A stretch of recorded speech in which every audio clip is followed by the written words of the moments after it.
Hello everyone, మనం ఈరోజు ఈ వీడియోలో 14 ఏళ్ల వయసులోనే ప్రపంచ క్రికెట్ దృష్టిని తన వైపు తిప్పుకున్న ఒక చిన్న కుర్రాడు ఇప్పుడు ఐపీఎల్లోనే బౌలర్లకు భయంగా మారిపోయాడు. అతని పేరే వైభవ్ సూర్యవంశీ.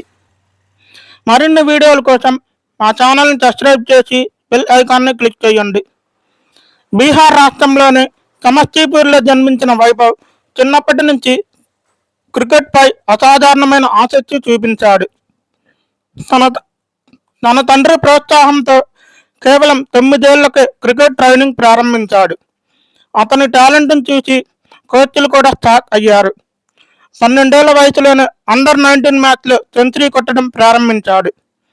తర్వాత వచ్చిన అసలు టర్నింగ్ పాయింట్ ఏమిటంటే ఐపీఎల్ యాక్షన్లో రాజస్థాన్ రాయల్స్ జట్టు తరపున ఈ కుర్రాడిని ₹1 కోటి కొనుగోలు చేసింది. ఐపీఎల్ చరిత్రలోనే అత్యంత చిన్న వయసులో అవకాశం పొందిన ఆటగాడిగా వైభవ్ రికార్డు సృష్టించాడు.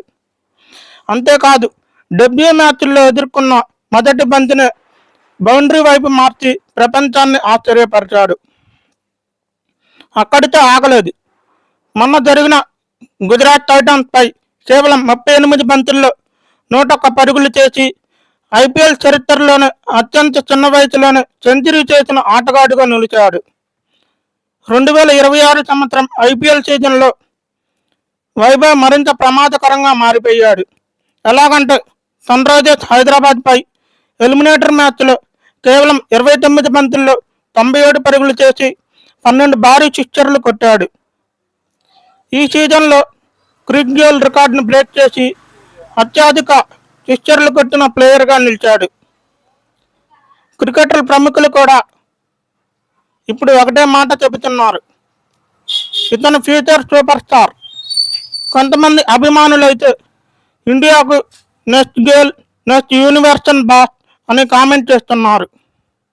ఇంత చిన్న వయసులో ఇంతటి ధైర్యం, మరింత పవర్ హిట్టింగ్ వైభవ్ సూర్యవంశీ నిజంగా ఇండియా క్రికెట్కి భవిష్యత్ ఉంటుందా? మీ అభిప్రాయాన్ని కామెంట్ రూపంలో తెలియచేయండి. ఈ రోజున IPL qualifier 2 Gujarat Titans versus Rajasthan Royals match జరుగుతుంది. ఈ మ్యాచ్లో ఎవరు గెలుస్తారో కామెంట్ రూపంలో తెలియచేయండి. ఈ రోజున వైభవ్ సెంచరీ చేస్తాడా అనేది కామెంట్ రూపంలో తెలియచేయండి. మరిన్ని వీడియోల కోసం లైక్, షేర్, కామెంట్, సబ్స్క్రైబ్. జై హింద్, జై భారత్.